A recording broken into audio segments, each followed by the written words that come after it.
Hello, fellow health warriors. I'm so glad you joined me today on Eat, Drink, Live Longer.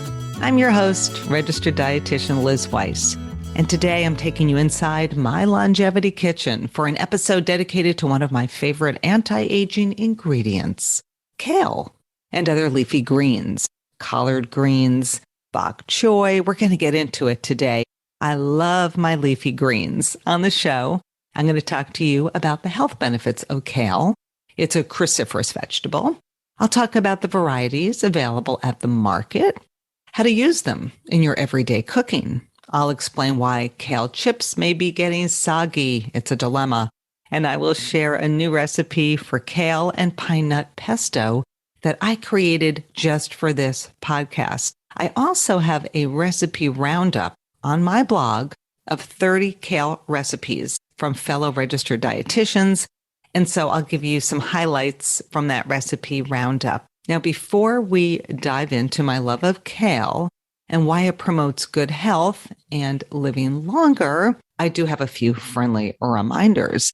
Head to liz'shealthytable.com/podcast, where you will find the show notes from today's show, packed with lots of important resources, things I talk about on the show, and obviously a link to that recipe roundup and that new recipe for kale pesto. If you're not a member of my podcast posse, be sure to join it. It's a great way to just, hear about what's happening in the Liz Weiss world, to ask questions like the question I got about kale chips. So join the podcast posse. You'll find a link in the sidebar of my podcast page over at Liz's Healthy Table. So I must admit that I have been a bit of a stranger lately.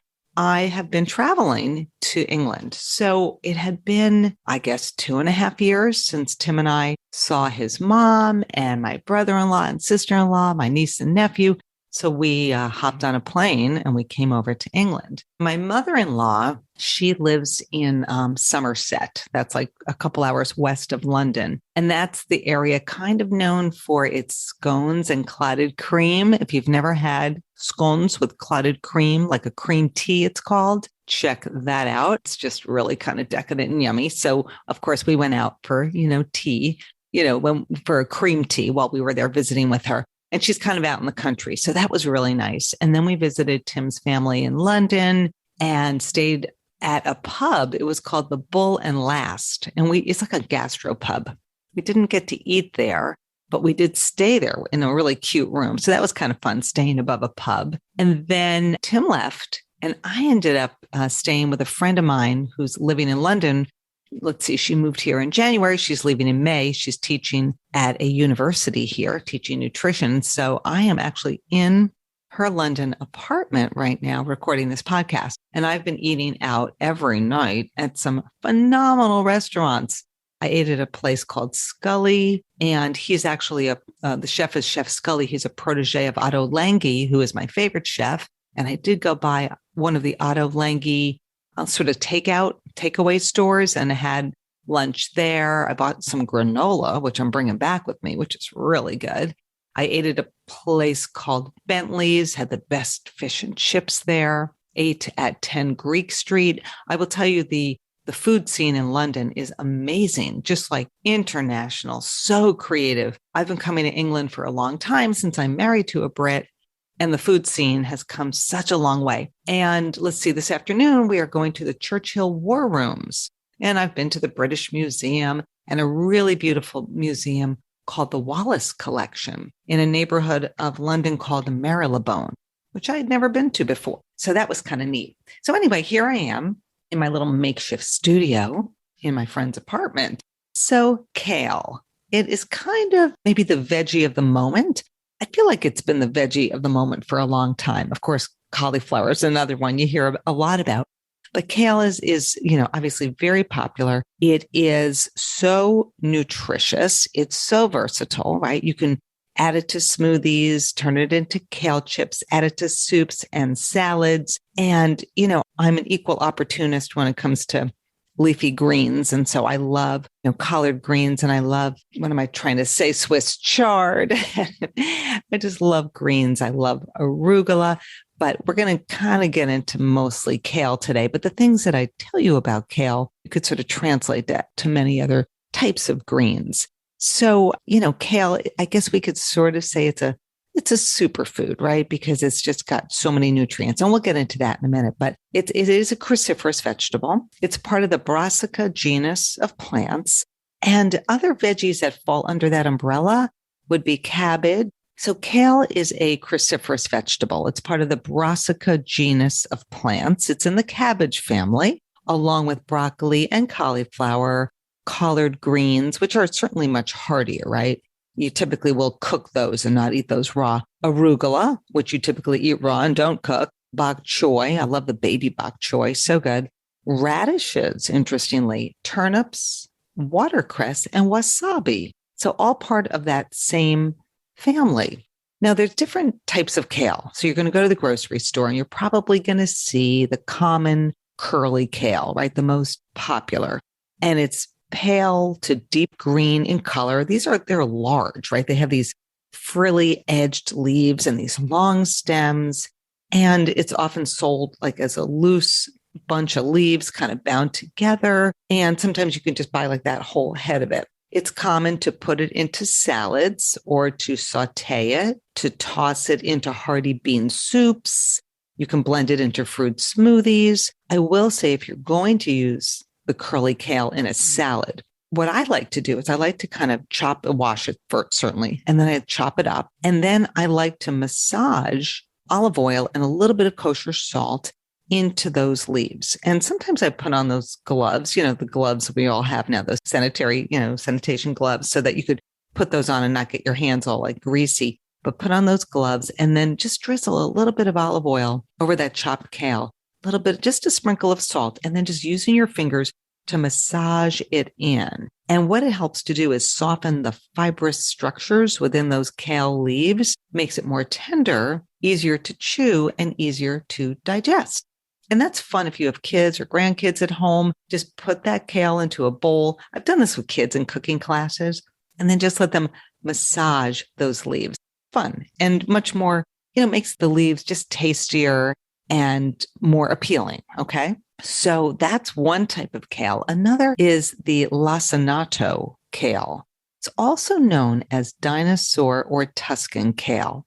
This is an Italian variety. And actually, Thomas Jefferson grew it in his garden at Monticello. Little fun fact. These are dark blue-green leaves. They're slender. They're long. They don't have the curls and the frills that you're going to see in that common kale. The leaves are kind of rumpled. They're puckered like Savoy cabbage. They're curled under along sort of the entire leaf. And the leaf structure, like the leaf looks a little reptilian, which is why it's known as Dinosaur Kale. And again, if you have kids or grandkids, you call this Dinosaur Kale and, they're more likely to kind of want to give it a try. Works really well in Tuscan soups and stews. You could certainly saute it.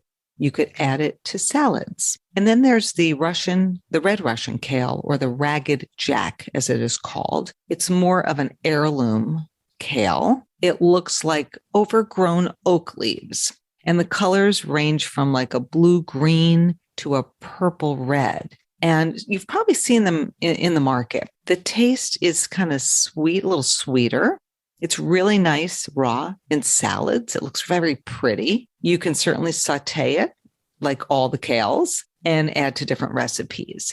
And the cold weather intensifies its color. So anyway, something else to look for at the market. I will say one of my favorite types of kale is the baby kale. Now, this is something you'll see sold like in one of those clamshell containers or in a plastic, one of those bags, like the pre-washed greens. You might find a bag of the baby kale or a mix of the kale and the spinach, the baby spinach. And baby kale is really just the term used for the delicate leaves of like a young, immature kale plant. And you could eat the little leaves, you could eat the stems. And I just love using baby kale, especially in smoothies or even in soups or just thrown right into salads. And you don't have to go through that whole process of, chopping and massaging. And, they're just so tender all by themselves. Okay. So that's our little rundown of the types of kale. What about nutrition? Okay. So we talked about kale being kind of like a super food, and that's because it is so nutrient dense, meaning like you eat a cup of kale, it's just got like 10 calories, but it's just packed with the nutrients. It's got vitamin K, vitamin Kale, K and Kale, K and Kale. And vitamin K is important for healthy blood and also for healthy bones. So you need it for blood clotting. You need it for healthy bones. And you get about 70% of your vitamin K in 1 cup of kale. Kale also has vitamin C. It has beta carotene, which gets converted into vitamin A. It's got a little bit of calcium, a little bit of folate. So just so many great nutrients and some fiber, certainly. Other leafy greens are also going to reap some of those same health benefits. Kale is also loaded with antioxidants. So I talked about the beta carotene gets converted to vitamin A. Vitamin C is an antioxidant, flavonoids, polyphenols. And this is where the magic happens. These antioxidants may help to slow down the aging process because those antioxidants are reducing our risk of certain cancers, diabetes, heart disease, neurodegenerative disorders. You know, we talk about the MIND diet. That's the Mediterranean dash intervention for neurodegenerative delay, the MIND diet. And the MIND diet has been shown to reduce our risk of developing Alzheimer's disease and slowing down cognitive decline. And leafy green vegetables are just like the king of the, at the pinnacle, when it comes to the MIND diet. So, so important for brain health. We know that eating kale can help to reduce our risk of certain cancers. Those cancers, specifically prostate, lung, colon, and breast cancer. And I'm going to put a link to an interesting article on cruciferous vegetables and cancer risk. And I'll put that link over in the show notes. So if you want to read more about cancer and cruciferous vegetables, I'll provide that link. We know that kale and other leafy greens, dark green leafies, can help to lower LDL or the bad cholesterol and increase HDL or the good cholesterol. And then this is also kind of cool. Kale is one of the best sources of lutein and zeaxanthin. These are carotenoid pigments that help to protect our eyes from cataracts and age-related macular degeneration. These are 2 of the leading causes of blindness throughout the world. So starting young, by the way, like the younger you are when you start to eat these foods, through a lifetime, you will reap more of those benefits. As I was preparing this show, something interesting popped up in the news, and I wanted to kind of address it here because sometimes, we always talk about eating more fruits and veggies. I often talk about the fact that only 1 out of 10 US consumers eats the recommended servings of fruits and vegetables every day. And of course, that recommendation depends on your age and your gender and your activity level, but mostly age and gender. But we're not eating enough fruits and veggies. Yet just last week, the Environmental Working Group, EWG, came out with its annual Dirty Dozen list of fruits and veggies that they say are the highest and the most dangerous, the highest in pesticide residues. And what they do with this list is that, in my view, as a dietitian and somebody who likes to lean into the science, what they do is demonize fruits and veggies and scare people. And so what they do is they come up with this list that they call the Dirty Dozen. And I looked at this year's list. Kale, collard greens, and mustard greens ranked number 3 on their list. And so here's why I would ignore the list. Okay. I'm going to debunk it. The Dirty Dozen list. So what they do is they base this list of like the dozen worst fruits and veggies to eat. They base it on data from the USDA. The USDA, United States Department of Agriculture, has something called the Pesticide Data Program, PDP. It's a national initiative. It samples food products and it compiles information on pesticide residue levels.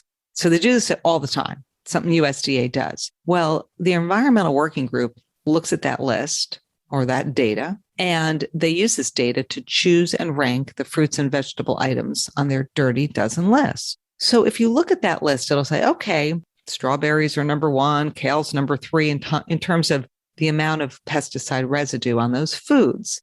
However, those numbers are really pulled out of context because if you look at the latest USDA report, they found that more than 99% of the samples tested had residues well below the safety standards established by the Environmental Protection Agency, the EPA, with almost half having no detectable pesticide residues at all. So even if a fruit or a vegetable has pesticide residue on it, according to the USDA's numbers, those residues are so small, so minute, that they are well below what our government, the Environmental Protection Agency, establishes as a safe level. So yeah, there might be minute amounts of pesticide residue on the fruits and the vegetables, the conventionally grown fruits and veggies that we consume. But again, well below what's considered risky. And, if you even look at, well, this is actually really interesting. If you look at, I'm going to give you a link to this. It's a safe produce calculator. If you look at this safe produce calculator, I'm going to give you a link in the show notes, and you plug in kale, let's say. What it tells you is that you literally would have to eat over 18,000 servings of kale every day to put your body at risk. You'd have to eat over 453 servings of strawberries to meet any sort of a residue pesticide risk. And so if you go in and use this tool, you'll realize, oh, I get it now. The residues are so minute. It's not making a difference. So moral of the story is, don't be afraid of eating fruits and veggies. If you want to consume organic, go for it. If it's in your budget, if it's available, then sure, you can consume organic. I kind of do a variety. If I walk into the market and I see a beautiful bag of organic kale and it's, the same price as conventional, I'll buy it. Or if it's like a fruit or a veggie I'm eating all the time, I might go for the organic, but I will ignore the dirty dozen for the rest of my life. Thank you very much. Okay, so let's get back to kale since we're going to be eating more of it. I said earlier that it's very versatile. And so I just want to give you some ideas for how you can add more kale to your everyday diet. Okay, so starting with dinner, you can saute up some kale and add it to your morning omelet. A lot of times in the morning, I like something savory. I might saute up some baby spinach or some baby kale, and I'll add that to a little cheese omelet. You can make kale pesto, and you can add that to your pasta dinner. And I'm going to give you my recipe for kale pesto in just a minute. So hang tight for that. One of the easiest ways I'd say to incorporate more kale into your meals is just to replace half of all the lettuce in your salads with kale. You could certainly use that pre-prepped baby kale. That's the easiest way to do it. Or you can do that massaging method that we talked about earlier on in the show. If you're using those big, like the curly leaf or the Lacinato, you might want to, cut the stems off, right? To remove the stems. And I'll just tear the leaves away and then tear those leaves into bite-sized pieces. You could actually take those stems and just chop them up. And then anytime you're sauteing veggies or making a soup, you can just add those stems. You don't have to throw them away. So you can have a zero waste kitchen, if you will, by using those stems. Let's see. Oh, smoothies. You can add the baby kale I talked about earlier to smoothies. On my website, I have a recipe for a garden green smoothie. Beautiful jewel tone, I'd say, and very simple to make. Again, I'll give you a link in the show notes with, I use 3/4 of a cup of 100% orange juice. I use half a cup of plain Greek yogurt. You could use vanilla, but I like the plain. 1 cup of baby kale or baby spinach. 3 to 4 fresh mint leaves. That adds a nice element. I add some English cucumber to that. We're going green, right? I add some frozen mango chunks, half a peeled and ripe banana.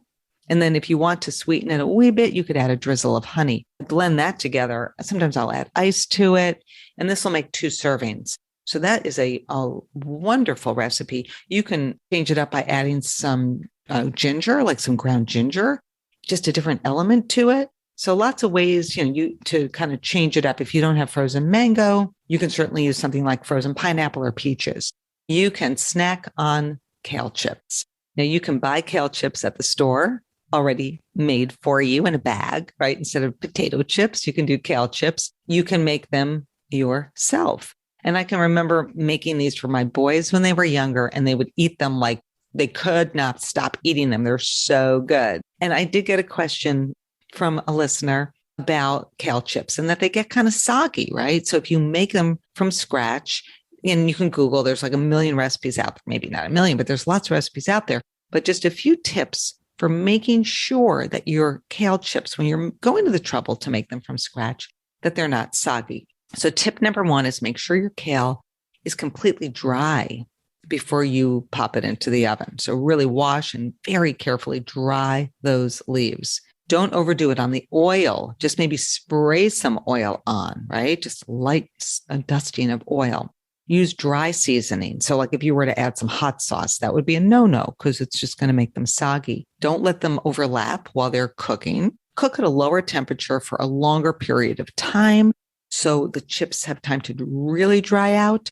And then you can keep them in the oven on that baking sheet as the oven cools for a little extra drying time. And then for storage, you could store them in a paper bag or in a plastic container over a cup of uncooked rice. And that rice in your container will absorb any moisture. So just a few tips there on having chips that are nice and crispy and keeping them crispy. Although I will tell you, when I make them, they don't last more than like 10 minutes in my household. Okay, so you could just do a side dish, right? So just saute up some Lacinato kale with olive oil, add a little kosher salt, simple, quick side dish. You can add chopped kale to pastas and soups instead of spinach. And then you can try my kale pesto, which is so beautiful. And I have to tell you, beyond delicious.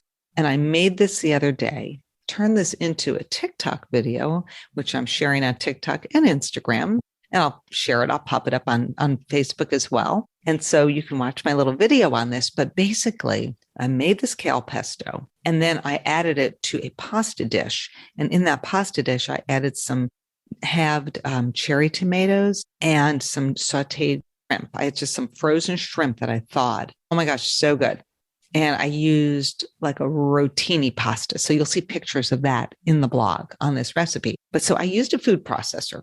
My regular size, large food processor for this recipe. And it calls for 2 packed cups of baby kale leaves. And by the way, you just chuck everything in the food processor at once. You don't have to add it in, add the olive oil and drizzle in this and that. And I just put it all in the food processor. So you got the 2 cups of the baby kale, half a cup of lightly toasted pine nuts. By the way, if you don't want to use pine nuts, you could use walnuts, I think would be really nice in this. You could use I use 1/3 of a cup of extra virgin olive oil, and a really nice quality olive oil is going to enhance the flavor, certainly, of your pesto. I add a few mint leaves. I started with 2, but you could add more. I always start, with 2 mint leaves, but then if I'm like, I want this a little mintier, you could just add a few more as you go. Taste as you go. A 1/4 cup of grated Parmesan cheese, a small garlic clove, 1 tablespoon of lemon juice. You could add more if you want, but I just use that 1 tablespoon. 2 teaspoons of Dijon mustard, 2 teaspoons of honey. I add a heaping 1/4 teaspoon of kosher salt, and then a few cranks of freshly ground black pepper. Put that in a food processor and just pour it up. Pulse it, pulse it, pulse it. Scrape down the sides of the bowl if you need to in between. Taste, add a little more mint, a little more of, that lemon juice. You could add some lemon zest, certainly, a little more salt if you need it. And, this is why I say taste it after you've processed it in the food processor and then play around with the seasonings just a little bit. You will get absolutely, I measured it, 1 cup of pesto. So you can certainly add it to your pasta recipes. You can use it in bruschetta. You could use it as a spread on sandwiches. You could use it as a topping on grilled salmon or grilled chicken. And, chicken is on the Mind diet, by the way. So if you have your kale pesto with grilled chicken, that's very Mind diet friendly. So a very versatile recipe. Store it in the refrigerator, keep it covered. And I've not frozen leftovers because I've never had leftovers, but I think this would freeze pretty well. So, make it when, maybe on a Sunday when you're planning and then plan to use it up throughout the week. Super yummy. You could incorporate it into salad dressings even. Really delish. So a couple more recipe ideas. If you head on over to the blog and the recipe roundup, I have 30 recipes in the roundup, including this kale recipe, the pesto recipe I just shared with you, a wild rice and kale salad recipe, which is my recipe on my blog. You could use wild rice in that recipe or brown rice, really any kind of a grain, but that's one of my favorite salad recipes. You can link over to that from the blog post. I've got a kale and sausage gnocchi bake from another dietitian, which looks divine.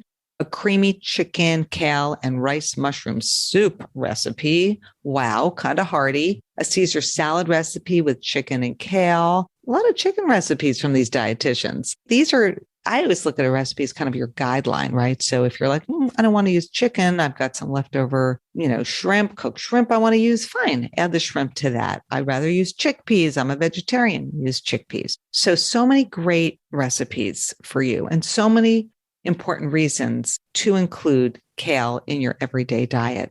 So that's just my quick overview of kale and why it's in my longevity kitchen. I hope you have enjoyed this episode.